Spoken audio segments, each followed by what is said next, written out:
Good evening, everybody. This is the regularly scheduled meeting of the Somerville Planning Board. It is 6:02 p.m. on November 2nd, 2023. I am the chairman of the Planning Board, Mike Capuano. With me tonight is our vice chair, Amelia Aboff, and also members Michael McNeely and Luke Schuster. As a point of an agenda issue, I've been informed that Luke has a conflict and he'll need to log off around 7 o'clock ish, and that will drop us below the threshold for a quorum to take up certain other agenda items that we have. So to the extent that we don't quite reach those agenda items by the time Luke is gone, they will need to be continued because the planning board will lack a quorum. So pursuant to Chapter 2 of the Acts of 2023, this meeting of the Somerville Planning Board will be conducted via remote participation. An audio recording of these proceedings will be available by using the registration link at the top of the agenda once the meeting is continued or it has concluded. The meeting is being recorded. We have a number of items on our agenda tonight. It's the discretion of the chair to take them out of order to make sure that we get to what we need to get to. There are a number of administration proposed amendments to comply with the MBTA Communities Act, which is a state law for which the city needs to make certain affirmative steps before the end of the calendar year of this year, in order for us to do our duty in getting these to the Land Use Committee and the City Council prior to the termination of the calendar year based on meeting agendas. Those will be taken first. Then we have two other proposed amendments, and then we also have some other public hearings. So I'm going to take meeting minutes first. Is everybody taking a look at the October 5th, 2023 meeting minutes? Does anybody have any comments or questions? Does anybody want any to amend it? Okay. Seeing none, the chair moves to adopt the October 5th, 2023 meeting minutes, draft meeting minutes as the official meeting minutes, seconded by Amelia. Raisa, can you please call the roll? This is Raisa speaking. Michael Capuano. Aye. Amelia Aboff. Aye. Michael McNeely. Aye. Luke Schuster. Aye. Okay, unanimous. We have meeting minutes. We also lack a clerk for this evening, and there are two new hearings that need to be read into the record because they were noticed for today. I will take the liberty because I have the good fortune of also being literate. 28 to 44 Broadway Planning and Zoning 23-061. Lower Broadway Development LLC seeks approval of a major amendment to a previously approved general building in the MR6 district, Planning and Zoning 21-029, which required site plan approval and a special permit for household living. We also have 32 Prospect Street, Planning and Zoning 23-064, Life Alive seeks to establish a formula business principal use along a pedestrian street in the high-rise district, which requires a special permit. We will not be taking those up at this point, but they did need to be read into the record while we had a quorum. We have two other public hearings that have requested continuances. 620 Broadway has requested a continuance on November 16th, as has 45 Mystic Avenue to the 16th. The chair moves to continue discussion of 620 Broadway to the November 16th meeting, seconded by Amelia. Raisa, please call the roll. This is Raisa speaking. Michael Capuano. Aye. Amelia Aboff. Aye. Michael McNeely. Aye. Luke Schuster. Aye. Okay. We have a unanimous continuance on that agenda item. 45 Mystic Avenue, Raisa, they've also requested continuance to November 16th, correct? This is Raisa speaking. That is correct. Okay, the chair moves to continue that agenda item to November 16, seconded by Amelia. Raisa, please call the roll. Michael Capuano. Aye. Amelia Aboff, Aye. Michael McNeely, Aye. Luke Schuster. Aye. Okay, that agenda item is continued. We have several other items on our agenda, all of which were subject to a joint public hearing by the planning board and the land use committee. And those are three. One, I'm not going to read them all because they don't need to be read into the record. One is an administration generated amendment to the zoning ordinance regarding permit the house in triple decker building types without any conditions. One is an administration generated an amendment to repeal the steep slopes section of the zoning ordinance. And the third administration generated ordinance is an amendment to replace the four unrelated. I believe is what two residential use categories. Is that a fair representation of what those amendments generally are? Yes, Andrew. Hello, Mr. Chair, everyone else through you. So basically, it's just a revision of our current residential use categories. We're changing basically the names of the existing household living and group living. In doing so, we're removing reference to four more unrelated individuals. Yes. Yep. But that will be the intended effect. Correct. Okay. So we have had a presentation by you and by Dan on these three. Oh, we also have two other individual amended proposals regarding 93 Walnut Street / 295, 297 Medford Street to change it from mid-rise 3 to mid-rise 5, and also My Lao seeking to change 627 Somerville Avenue from NR to MR3. We'll take those two after we discuss the MBTA, the group of three administration generated ordinances, because those are the most timely and time sensitive. So 2 weeks ago we had a healthy presentation by Andrew and by Dan and other members of staff on these three ordinances. We had some discussion by members of the land use committee as well as the planning board, and we got a robust series of oral testimony and written testimony provided by the public on these. Written testimony and oral testimony has now closed on these, so we will not be taking additional testimony.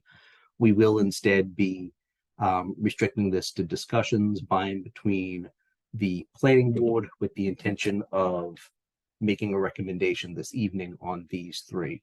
So to the extent that we need or want to ask staff questions or make statements, now is the time to do so. I don't expect we'll need any further presentation on any of these because the time for presentation was a few weeks ago, but we are certainly free to have discussion.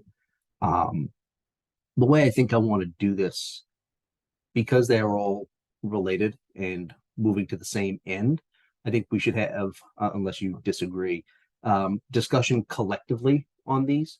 If you feel particularly about one amendment more than the other that you want to speak to, you can do that, but I think it makes sense for the purpose of timeliness to discuss them as a group.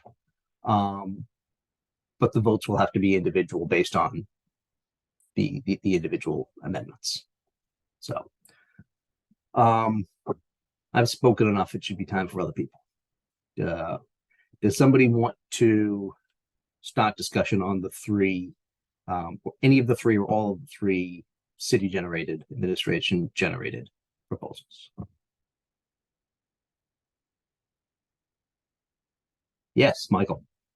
Thank you, Mr. Chair. I think the very first thing I'd like to say is how impressed I was with the presentation at the joint hearing. That was just fantastic. I know it was mentioned during the meeting with the city councilors, but I also wanted to, as a member, say so myself. It was a really, really good presentation. Really helped me wrap my head around a lot of the details, which is why I think My questions are going to be quite brief about these because, you know, again, it was a very thorough report. So the very first thing I wanted to touch on was just, I think this is me not quite understanding, but when you talked a little bit about the triple decker constraints, I know that the lot depth was being reduced, but then there still is a setback depth. Can staff just explain that a little bit to me? Because the concern I have is that you can end up with like a really skinny building where most of the lot is a yard. And I just want to make sure that that was contemplated in what we're designing here. So I am going to refer to Dan as he worked more on that amendment and has a little bit more expertise. There's Dan. Perfect. Sure. Can everyone hear? Yep. Thank you, Mr. Chair. Through you. Excuse me.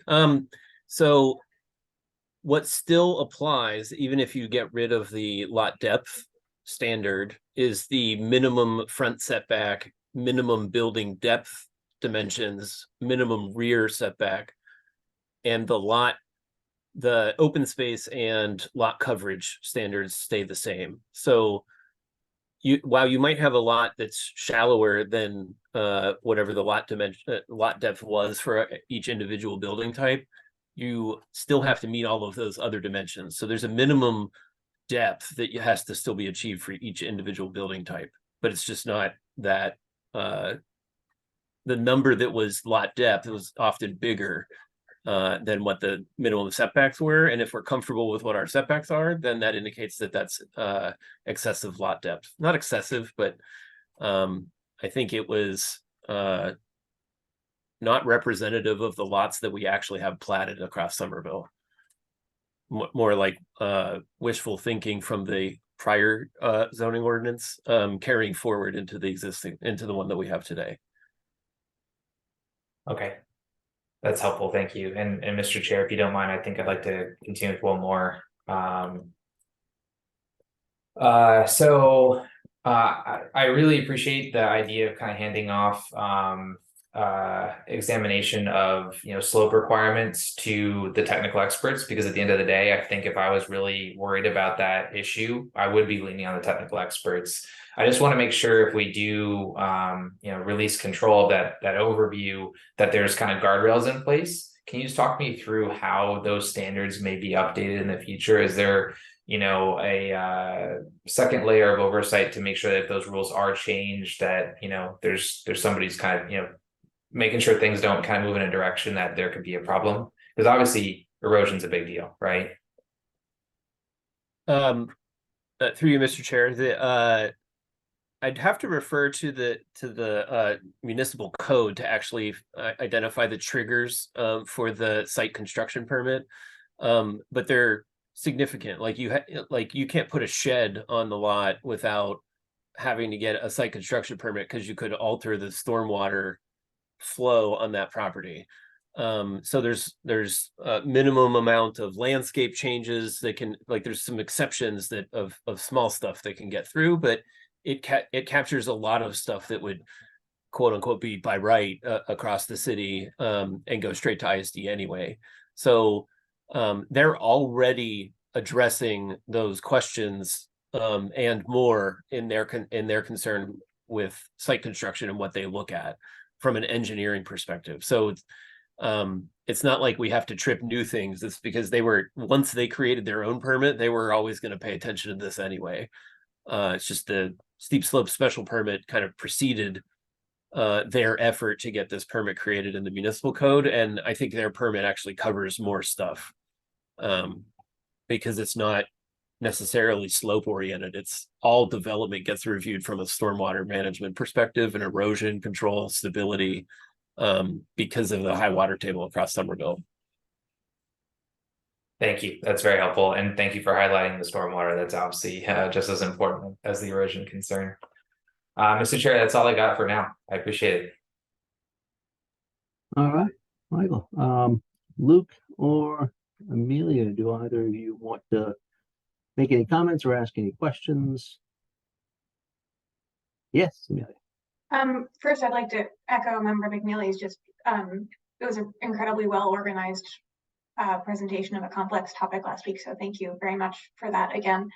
I'm broadly in support of these moving forward, but the one question I have, or I would like to raise just for discussion amongst my colleagues and staff is I think you've heard from us, and I think we've heard from the community that there is still an interest in figuring out how to fold some affordability incentives, if not requirements, back into this language. And I know that that is challenging because of the building typologies that are in the district that we've chosen for compliance with this law. But I know we had sort of thrown around the idea of whether a fourth unit on a lot could have an affordability requirement, or I guess I don't have a specific proposal at this time, but I'd like to discuss whether staff sees a path forward for considering future modifications that would allow us to incorporate that goal. And if so, if we can consider a recommendation to the city council that would include support for that process.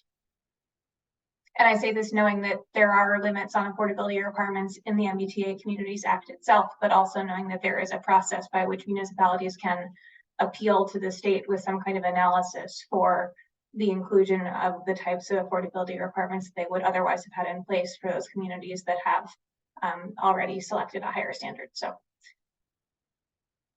sorry, that was a kind of rambly question.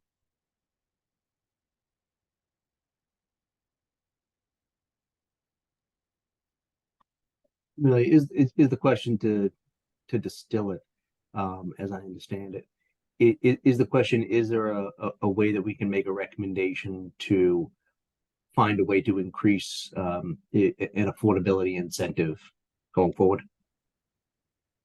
Yes, I guess the first question is to Andrew and Dan, do you see a mechanism by which we could include an affordability requirement with the way this has been structured? And then if the answer to that is yes, then to my colleagues, can we include that in a recommendation?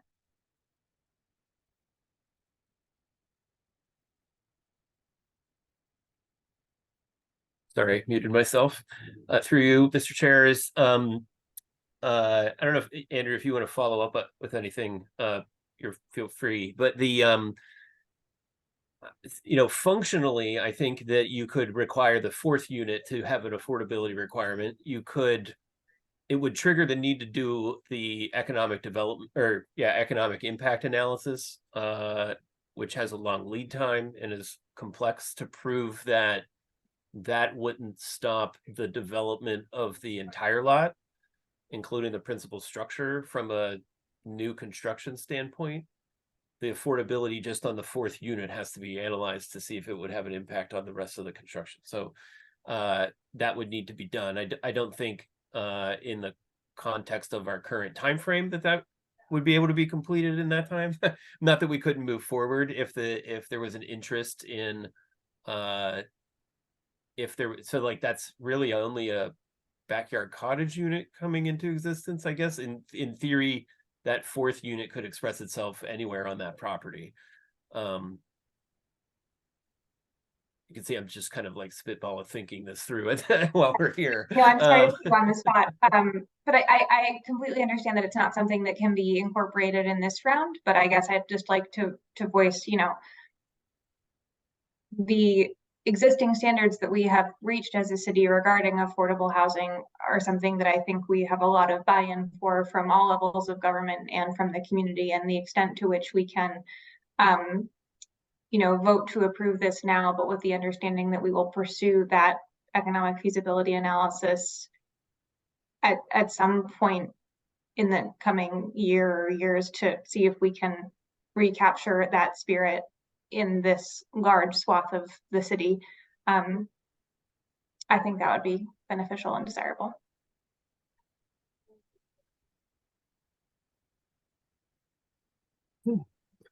Anybody else? Yes, Luke. Thank you, Mr. Chair. I'll be brief just because I think my colleagues have covered it. Again, great presentation 2 weeks ago. Also, I really appreciated the depth of that.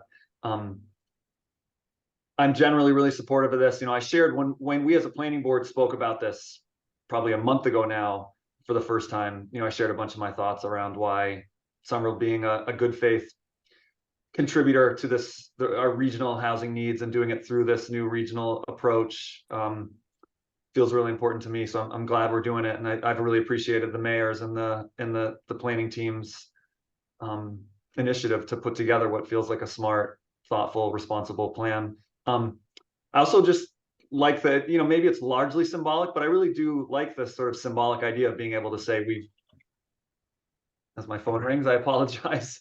How nice it'll feel to be able to say we've re-legalized triple deckers in all of Somerville. A kind of symbol of who we are as a city, the kind of dense, vibrant, immigrant-friendly city that we were known as being, and kind of rolling out that welcome mat in a way that I think is meaningful in terms of it really may generate some additional housing development, and also meaningful in terms of what it symbolizes. On the last thread that Amelia raised, and Amelia was the first person I heard raise this idea, so I appreciate her raising that when we met, you know, 4 weeks ago or something on this. As I was thinking about it, I just have a question on the economic feasibility stuff, because I think there might be a piece I'm missing, and I get that this is a future conversation because we need to get the plan in place for this year. But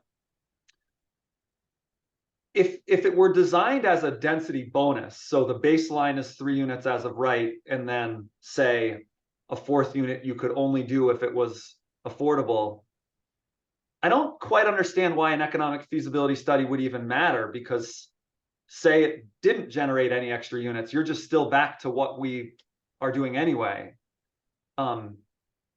So if it got just 1 unit citywide or something, rather than lots of additional 4th affordable units, it's just an opportunity for something better, and there wouldn't be anything worse. Am I not thinking about it the right way?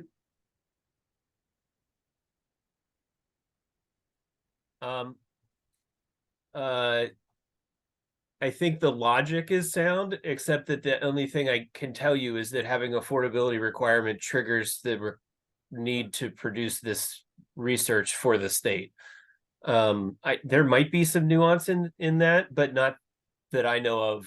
At like it's just if you don't if it can be 10% at 80%, or if it's not, you have to do this economic development this economic analysis, impact analysis to determine if it makes development infeasible. I don't know whether or not a density bonus option makes it not do that. Okay, to Luke's point, I think it is that it has to be the 15 units an acre as of right? And there can't be that affordability requirement of more than 10% at 80%. But you could still do, I think you could still do an additional density with a special permit, which right now I don't think we have a mechanism for. Which would be an optional special permit. Yeah. Where that could potentially be an option. I'd have to also look into that. We weren't pursuing any kind of special permit options in our discussions in the administration.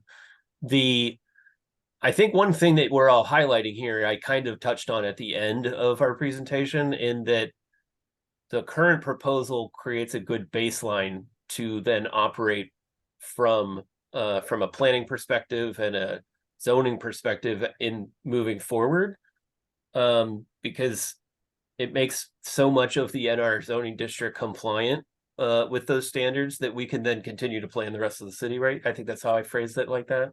But like the council is talking about station area and corridor based upzoning at the same time, and that would potentially take some of the NR zoning district. We could also explore these potential affordability requirements beyond 3 units being permitted by right, and do it in a setting where we're compliant with MBTA communities, and then can analyze changes to that and that remain in compliance or not. So that's why I think that this proposal puts us in good footing for moving forward, because we have not explored potential affordability requirements. It's really that if we want to continue permitting the backyard cottage, that is the only way this fourth unit even gets brought up. If we don't carry the backyard cottage forward, then only 3 units are ever permitted in any of these building types. And that's like triggers this conversation, but because I think our community does want to permit backyard cottages. If the affordability requirement then prevents the backyard cottage from coming to existence, like what we've seemed to have experienced over the last 3 or 4 years, then that's why we wouldn't want to go down that route just for the sake of having an affordability requirement. But that doesn't mean we can't research it. And I do think that we're actually going to be operating from a position of strength, from a planning perspective, being able to understand how things might be able to be changed but still be compliant, because being compliant is something that has to happen all the time. As the city continues to change, we have to always remain in compliance with MBTA communities, and that might mean that we change how we comply or where we comply over time. Great, really helpful. And your answer even layered on some other considerations that hadn't been on my mind, which is just helpful to keep in mind. So I appreciate it. I'm all set, Mr. Chair. Thank you. Anybody else? Okay. I don't often kind of speak at length here, and I don't always take notes, but when you've got, to me, amendments and policy initiatives that are incredibly impactful, which I think these are, as I think the MBTA Communities Act is, I think it's my responsibility to think about these, and as the chairman of this board and somebody who's been on the board since 2008, and who's lived in the city my entire life, and I'm not going anywhere, to take a couple of notes and kind of organize my thoughts. So because I have a lot of thoughts and feelings about the various amendments and where we are. So it won't be too long, but the Summer Vision 2030 plan was a multi-year process with multiple rounds of public engagement. The Summer Vision 2040 plan was the same. The 2019 progress report that was part of that plan showed that we had already almost built 2,000 housing units, with 20% of them permanently affordable, and we've only probably done more since then. So we've had civic engagement over 8 years and multiple rounds to get to a comprehensive zoning overhaul that we passed 3 years ago that dramatically increased density around transit with a thoughtful process the entire time, in a way that wasn't only just praised by the state, but by communities around the country, and they used us as a model. It incorporated good planning policies to make certain things by right, and where it didn't make sense, to ensure public participation in the places that we do live. Since then, we've had multiple amendments to that code to incorporate overlay districts, density incentives, and affordability incentives. And we've been doing such a good job over the last 10, 15, 20 years that a few years ago, we on the planning board were told that we're above the Chapter 40B threshold. We were leading the Commonwealth as a small city that we all know is a regional problem. It's not a Boston problem or a Somerville problem or a 128 problem. Like I said, I've been on the board since 2008. I have voted in support of every single initiative for transit-oriented density and inclusionary housing that we've ever had. I've probably voted for more than these than any single person that's been in elective office in the city currently. So I find it amazing that we haven't had any pushback against a penalizing state law that makes us give up in the face of what has been amazing, thoughtful, progressive housing policies that we all led with public engagement to say, forget it. What we've been doing for the last 8 years, we're going to scrap. I personally, I think that's lazy. I think it's lazy government, and government isn't supposed to be lazy. It's supposed to be difficult because it means we've done the hard work to get there. I think as Somerville, we should have pushed back on MBTA communities from the start, not because it's bad policy. I broadly support it. It is a broadly good policy designed to finally put a stick on towns that have had all the benefits of transit without an ounce of the burden for decades. And that isn't even us. We fought for decades to get the green light here. It finally got here. It's not like we've been taking advantage of our wonderful green line for 30 years. We've been fighting tooth and nail for it. Boston, biggest city in the state, who has the majority of the T-stops in the network, pretty disappointing in itself in building up and building affordably around transit, and they're exempt from the law. So I don't think Somerville should have been lumped in with, I'm not going to call out particular cities, but we all know who they are. They've been in the newspaper a lot, who are famous for denying increased density and affordable projects, because we've been the regional leaders in this stuff for 20 years. And I feel like this is the Class A straight pet, class pet being forced into permanent detention because the rest of the class are jerks. The fact is, we are subject to the law. If we don't comply, we'll be penalized in a pretty significant way. And so I can't, in my good conscience, as this member, vote no against them. I think they're legally sound, and I think they're largely required. But like you did, I'm going to propose some modifications to some of these amendments. I know, Andrew, you've couched it in the way that it is technically written, but the intent is to remove the for and related rule. The for and related rule was never designed to penalize blended or non-traditional families. It was designed to prevent student tenements. I live next to Tufts. It's only going to reward a university that's done next to nothing to build more housing for its own students and relied on us to do it for them. Same with grad students and undergrads all over the area. They come to Somerville because their own universities don't take responsibility to house them. That's why it was there. That's why we've kept it. Boston zoning ordinance prohibits no more than 5 unrelated where they are undergraduates or graduate students.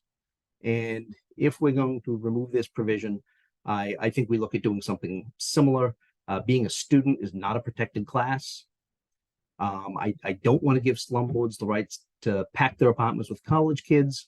But I also want to say, if we're going to allow them to do that, we shouldn't also let them pack their college kids' cars on our streets. So one of the amendments I would look at and hope that at some point we might be able to move forward on is a residential parking permit limit of 2 or 3 residential stickers per existing dwelling units in all residential neighborhoods that are outside of the walk shed. As of right now, there's nothing prohibiting me and my wife from buying 50 cars and getting stickers for all of them, even though I only have a 3-car driveway aside from the cost. That's silly, and that shouldn't be the case if we're going to be increasing the number of our population in some cases dramatically. I'm also disappointed in the third unit as of right thing for all the reasons that we mentioned. We looked at this very intently and intentionally over the last 8 years on whether we should keep it, whether we should modify it, whether we should make it an affordability incentive, and that's what we came to as a community. Over the last 8 years, the city was divided on this. This wasn't a slam dunk. So we made that compromise to make sure it fit where it was appropriate, near transit with the affordability bonus, and we're losing that. Throwing a ton of extra units in residential neighborhoods is why a lot of people left the city in the 60s and 70s. And the reason we have to backtrack on this is because everybody else failed, and we're being called on to bear the burden of a regional failure. But I can't vote no on these. The cost is too high, and the intent behind it is good. I think we need to look in the future at modifications on how to make this more perfect, because for somebody that's been working on this stuff in a formal capacity for 15 years, I'm hurt that all of our good work is considered to have been not good enough because people reject us. But if you want to build a third unit, okay, let's look at saying you don't get any residential sticker, just like we do in walk sheds. So I won't be voting no on these. I'm just, honestly, it's good intent. I think it was poor operation here. That's where I'm at on these. So I don't mean to denigrate people that have worked very hard on this. I think you've done an excellent job given what we've got. I do take umbrage with the fact that we're being lumped in with some of the worst actors in the state, because we've only done the right thing by getting more transit and intentionally zoning around it. So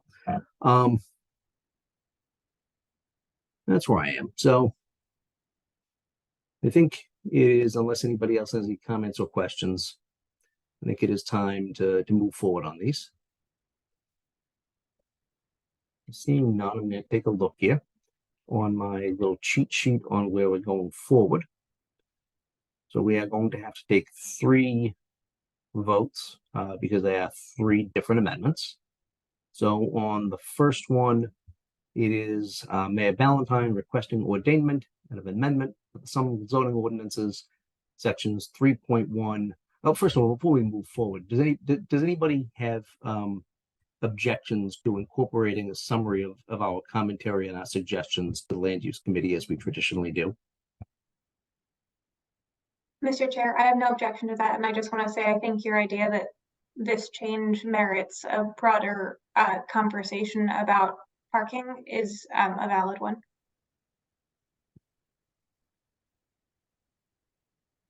So then, Risa, as you prepare these recommendations for the Land Use Committee, I know you always pass them by me and by Amelia, so we'll take a look to make sure that all of our comments, I think, are appropriately included, because I think this is a valuable discussion to have. I just lost where I was. Mayor Ballantyne requesting ordainment of an amendment to the Somerville zoning ordinances, section 3.1, neighborhood residents, and 3.2, urban residents, to permit the house and triple decker building types without any conditions, and to repeal the lot depth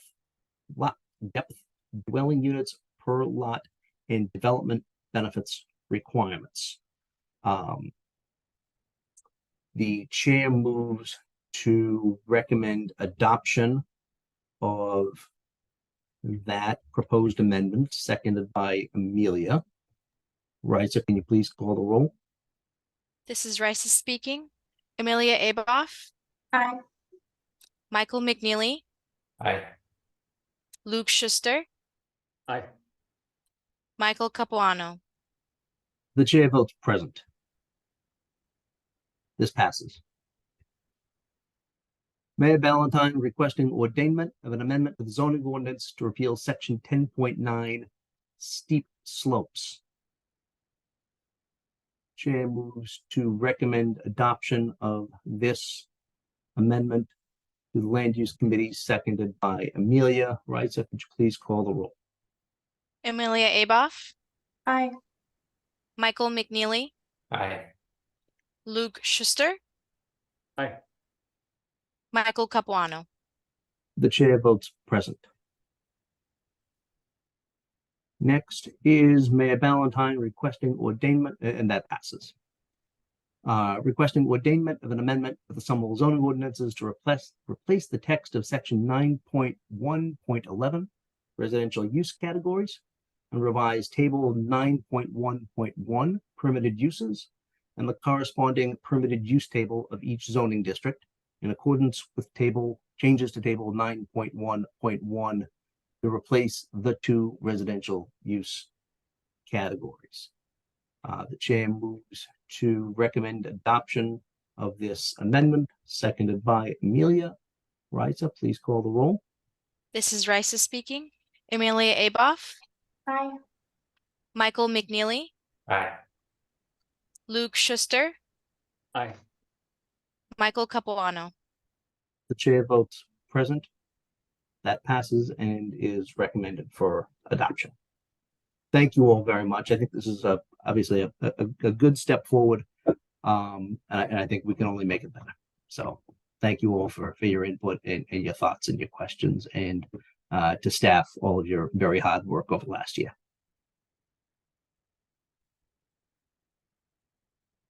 Next up, while we still have Luke, you tell me, Luke, is it still 7 o'clock? Is drop dead? Okay. Let's get the other, at least one more of these amendments in here. Let's do 635 Somerville Avenue. Made a presentation. It's changed the zoning district of 627 Somerville Avenue from NR to MR3. So if the applicant is available to be unmuted. We have had a presentation. We've had public testimony. So the planning board doesn't need any additional presentation or anything. But if there is any comments or questions that the board has of the applicant or their representatives, now is the time to do that.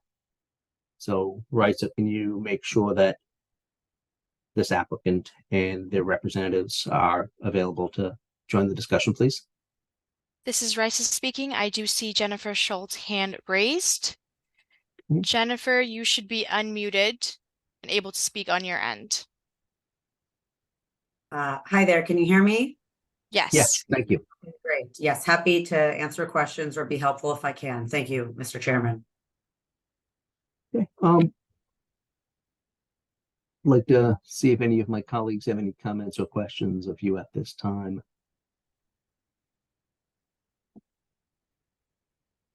Okay, seeing none. This seems to me to be fairly straightforward. I don't think you got much pushback on this one at all. It seems like we're kind of correcting a slight error in how this was zoned. We've seen this before in different areas where we accidentally kind of missed one. That's kind of where I think we're at with yours. So I appreciate your presentation and input by members of the community and by your team. Is there any discussion by members of the board on this one? Yes, Amelia. Your hand was blurred for a second. I know the trick of this, sorry.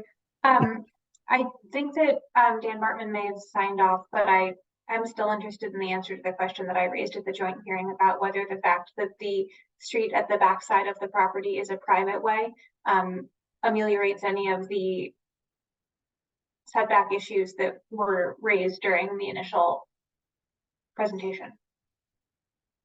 I don't expect Attorney Schultz to have an answer to that. I think that was a planning question.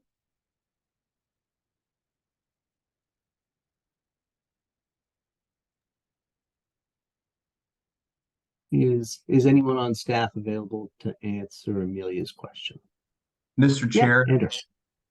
can you see me? I changed my settings and I can't see myself for some reason.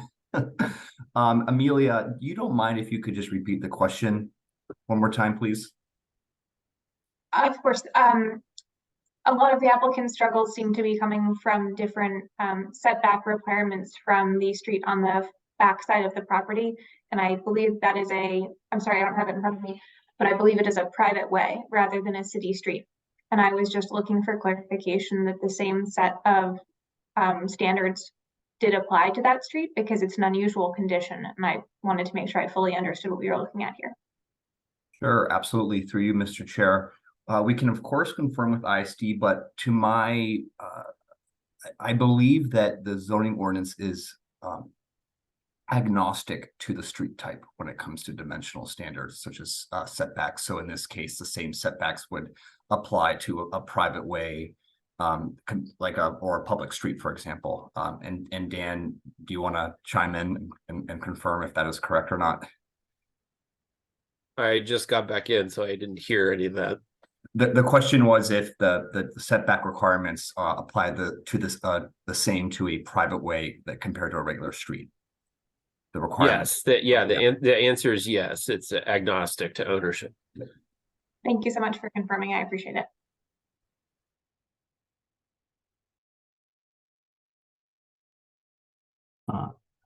See, Amelia, are you through with the questions and comments you had on this project or this amendment? Luke or Michael, do either of you have anything that you'd like to raise or ask? Seeing none, what I think I'd like to do then is recommend adoption of this zoning ordinance to change 627 Somerville Avenue from NR to MR3, seconded by Amelia. Raisa, could you please call the roll? This is Raisa speaking. Michael Capuano. Aye. Amelia Aboff. Aye. Michael McNeely. Aye. Luke Schuster. Aye. Unanimous recommendation for adoption. Congratulations. Good luck. Thank you very much. Last item on the agenda, for the last item on the amendments section of the agenda is the proposed rezoning of 295 to 297 Medford Street and 93 Walnut Street from MR3 to MR5. If the applicant and their representatives want to be unmuted for discussion and questions by the board, please raise your hand and we'll make sure that you can participate. This is Rice speaking. I do see Adam Dash present. Adam, I have unmuted you. You should be able to speak on your end. I've clicked unmute. Was that successful? Yes, we hear you. Fantastic. Yeah, Adam Dash, 48 Grove Street for the applicant on this matter. I won't rehash what we talked about last time. I would just note, per the prior matters you talked about, that this allowing us to go from MR3 to MR5 will add more units right by the Gilman Square T station, which is also furthering compliance with the MBTA community zoning requirements. I'd also just remind you that this is right across the street from the 11-story Burton Faulkner Tower building, and it butts the bike path and the railroad. So the Burton Faulkner Tower obviously is more than double the size of anything we would build there as an MR5, and we would certainly, if the zoning were changed, we would certainly be back before you, knowing that we would need most likely site plan approval for a mixed-use building and special permit for the residential use. So just also for the public, approving this does not approve the project. That is a whole separate kettle of fish. That will be a whole separate series of public meetings. But we feel like this is a good way to reuse what's now currently a vacant lot that was a former automotive use that could provide some affordable units, like about 12, I'd say, affordable units in addition to some retail on the ground floor there. And we are, working with others in the neighborhood and such, but we haven't developed fully plans enough to make full presentations to them because it's sort of a chicken and egg problem where we need the zoning change first. So in the interest of Mr. Schuster having to leave, I will stop talking. Anybody have any comments or questions of either the applicant or generally by between the members or staff? Yep, Michael. Thank you, Mr. Chair.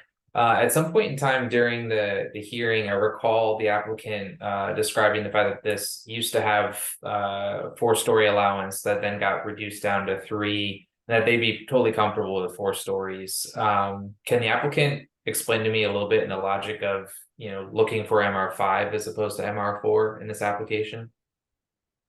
This is Adam Dash again. I didn't say that, but if one of our members of our team did, they could certainly raise their hand. I do know that and I think we talked about this last time, the building, and you're probably aware of the property there, is on quite a steep hill, as is the high school. It makes construction there quite expensive. And I think as this has been sort of looked into further, the complexity of the construction, really, they feel like they need 5 stories to make this price out. Otherwise, it's really just not doable. So. Yeah, Amelia. I'm sorry, I think Michael may have had another question. Oh, I'm sorry. No, I'm sorry. I just kind of wanted to follow up on that. I appreciate that position, Mr. Dash, and I'm sure the team did a lot of diligence when they, move forward with this, but I just am still confused when at the hearing, a member of the applicant team said they would be comfortable with 4 stories. That to me, it could have been a mistake, but it would imply that, you're kind of shooting for a 5 and hoping that we negotiate back to a 4. So I just want to better understand that you definitely feel like you need that 5 instead of that 4 for this to make financial sense. Yeah, as I said, I'm Dashkin. I didn't say that, but I would say that I think what the intent was that originally under the old zoning, it was 4. It got then knocked down to 3. And while they would be comfortable with a building at 4 stories like they were allowed to do before, with the engineering work they've done now, they need to do the 5 or they can't really build anything at all. I think they were sort of conflating the prior zoning with the new. I think I apologize if that was confusing, but the applications for 5 are not trying to play any game about negotiating or anything like that. Okay, thank you. Amelia. Thank you, Mr. Chair. To Mr. Dash, I'm curious whether this isn't a more appropriate. I'm curious whether the height that you're seeking to support the economics that you're looking for on account of the unusual condition of the slope isn't actually an issue that should be before the ZBA rather than a map change to support increased density here. It seems like your claim is that there are conditions specific to the site that make it not viable, and I'd just like to understand your thinking better. Adam Dash again, thank you for that. I would say that it's a tougher row to hoe. Variance in height that would be 2 stories taller than the zoning that's there would allow. In addition to it making it harder to defend on an appeal basis, we feel like that this is appropriate for MR5. Like I said, it's got 2 streets, a bike path, and railroad tracks, and the 11-story Burton Faulkner Towers on 3 of its sides. That 5 stories is not outrageous with an 11-story building across the street from it. And that we've shown in the shadow study, the way the sun goes, that actually the Burton Faulkner Towers there obliterates everything with its shadows. We wouldn't impact it at all. So going to the zoning board, I mean, that is whether it's got to do with the shape of the lot or the soil conditions or the topography. Certainly this deals with topography, to your point. I just think I can't predict how the zoning board would deal with that. And that's usually a big ask. And then we would have to develop plans enough to go to the board, and then we'd have a likelihood of maybe not getting it. Whereas in this case, if we had the zoning change, it would be much more justified to spend the money to forward the plans further than we have. Certainly appreciate that both processes have their challenges, but I think it's a little bit of a tricky spot for the planning board to be asked to make a change to a specific parcel outside of the bounds of a community planning process for a proposal that is strictly about the project's economics and which did not appear to have a great deal of support from the immediate community. I understand that both are paths with their challenges, but coming to my board because you perceive it to be easier isn't a great argument for me personally. I don't think it's necessarily a matter of being Adam Dash again, necessarily being easier as much as it's being passable. I cannot say that that's a high likelihood of success with the zoning board. And as far as the Gilman Square process, that is not even started yet. And this would just leave a vacant lot there for multiple years while it went through that planning process. And certainly the city and the strategic plans are showing going to 5, 7 stories and such within 300 foot of the T station, such as this property. So we're going in the direction where everything's going anyway. As far as the particulars of the actual building, I mean, that's certainly something we would engage there. I would note we had a neighborhood meeting on this project that went very, very well. I know that there was a petition that was submitted by by one of the neighbors. I don't know who all those other people are because their addresses were redacted off the version of the petition that I saw, so I don't know where they're from. There were about 10 emails of support that came in under the public comment period, in addition to the people who spoke in favor last time. So I wouldn't necessarily say that it's a particularly hated idea here. And there certainly be a robust public process to permit a building if the zoning were to change. Thank you.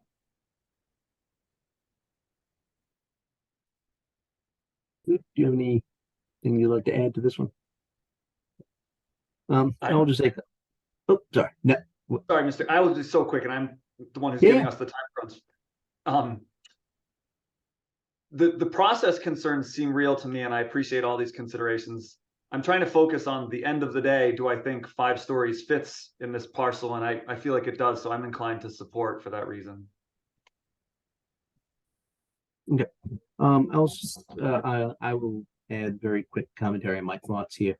I don't think using the Faulkner Towers as a positive example works for me. I think Faulkner Towers is one of those buildings in the city that was built when we didn't care about zoning, and if it was to be rebuilt today, we would never allow it there, particularly to that level of height. So I don't see that as being very persuasive. We also looked at this entire stretch of Medford Street over the last 8 years, and we made a very conscious decision to do a couple of things with this stretch of the street, right? Obviously, City Hall is, so the high school rather, is a public building. It's a little bit different. Faulkner House is already there. But when we looked at this stretch, we had a pretty robust community engagement where we didn't want to overpower residential homes right next to this. We thought 3 stories was an appropriate way to go. We did that largely throughout that stretch of Medford Street. We also had a pretty much citywide policy where we didn't go, I think, above MR3, where it directly abutted residential neighborhoods. And this one does. There are residential homes on both sides as well as down the hill. It was a citywide initiative not to have an intentional buffer between bigger buildings and kind of medium-sized buildings like MR3. So I'm disinclined to recommend adoption of this for those reasons. I'm also concerned that if we look at your building and we look at the other buildings that are also on a slope where they're zoned UR or MR3, I don't know if this is going to be a concern for a spot zoning challenge or not. I also don't want to put ourselves in a predicament where that might be the case. So if we do end up changing zoning related to some of the issues that we discussed earlier tonight, we can always revisit this. I still think that being on a steep slope is, can meet the threshold for a variance like Amelia suggested. And I'm a little disappointed that you didn't go that route because it could have happened. I mean, you've gotten variances before. We know how the process works. So I'm disinclined to support this. But I look forward to perhaps seeing a different version of this going forward. I also want to note that the neighborhood also was not overwhelmingly in support of this. There was a lot of negative pushback by abutters and residences who live in the area. So I don't want to disabuse them of their power and their ability to have some confidence that the city did the right thing a few years ago when there was a community engagement with those neighbors as well. So I would move honestly not to recommend this particular amendment for the reasons that were raised by me and by other members of the board. But if somebody has a positive motion, I'd like to take that one first and see if it goes. Yes, Amelia. Mr. Chair, as much as I maintain the concerns I've voiced before, I do understand Member Schuster's point of, I also hate to vote down a project that would result in increased residential density and would support a no recommendation, a neutral recommendation as a result, if that was something that other members were more comfortable with. I'm happy to go with a no recommendation. I'm usually in disfavor of voting something no unless it seems illegal. And there's concerns by our law department, which this hasn't gotten. So I think a no recommendation is probably more appropriate here. So what I think I'll do, and I think this might give the applicant some more support as they move forward in this process instead of a no recommendation, is I would vote Chair move to make no recommendation on this amendment to the Land Use Committee and to incorporate the comments that the board has made both in support and in concern for this project.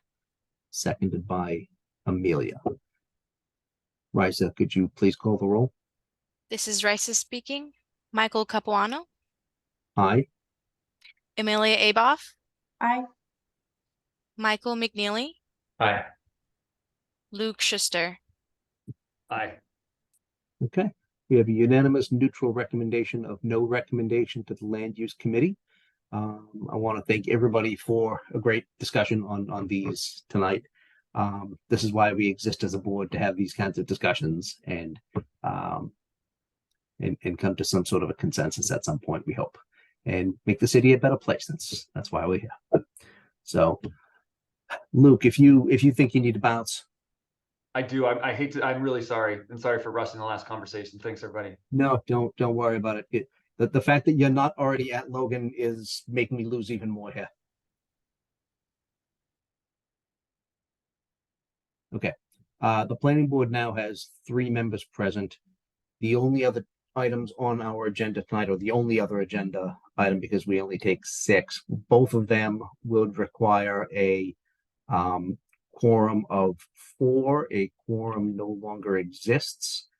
So unfortunately, those agenda items cannot move forward this evening, and they will need to be, that's why I opened them, to make sure that they met our legal requirements to be able to at least open the public hearing for the date for which they were noticed. They will need to be continued until the November 16th meeting, where hopefully we will have a quorum. I think some of you know, but I will not be in attendance that meeting. I'll be out of the country. So while I support remote participation from Europe, I think is probably disfavored. So,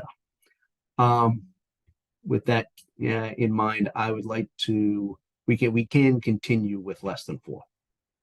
Yes, Amelia. Mr. Chair, before you leave, may I raise a item of other business that's just a straight question for planning staff? Yeah, of course. At this point, given the number of changes that have been accumulated in the ordinance since it was updated, should we be, is the PDF version that is like on Somerville zoning being actively updated? I know there's a long lead time to get changes reflected in the Municode version, and especially with what we're being discussed tonight, I'd just like to make sure that especially the members of this board are clear, particularly myself, on what we should be going to for the latest text.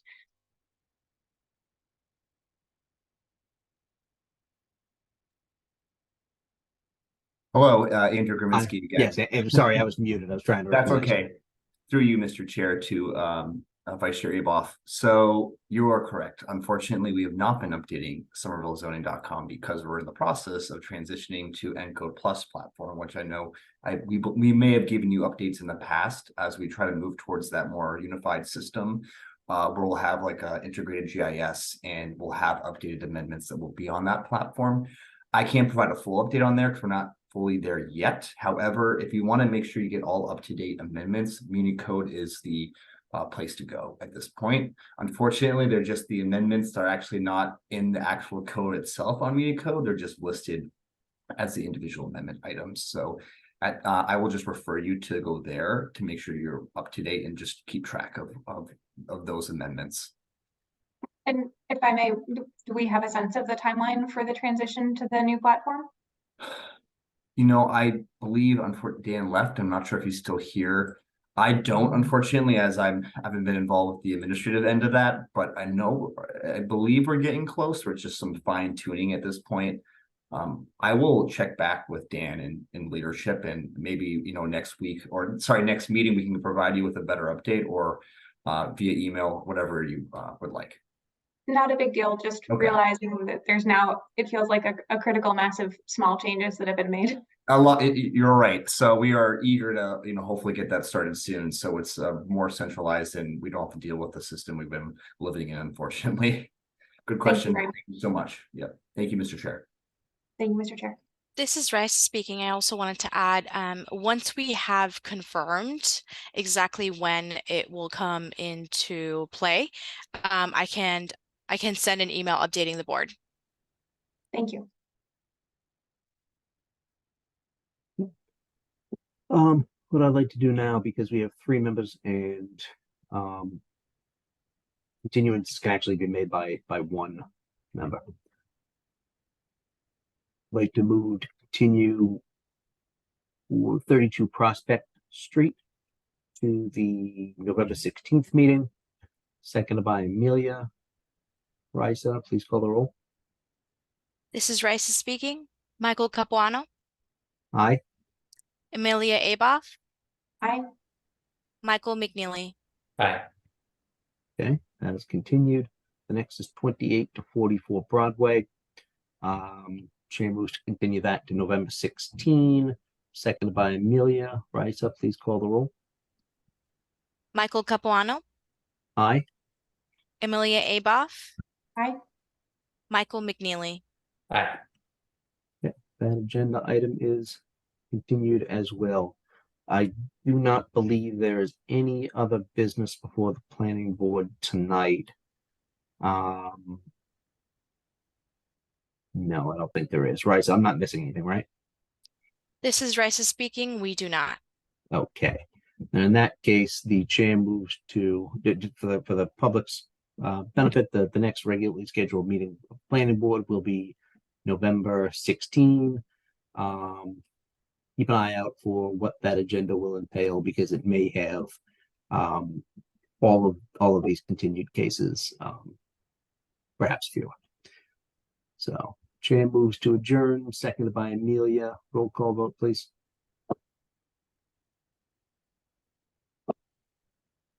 Risa?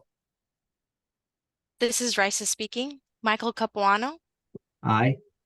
Amelia Aboff, Aye. Michael McNeely. Aye. Unanimous vote. The planning board has adjourned at 7:08 p.m. Thank you all very much. I will see you all in December. Take care. Take care.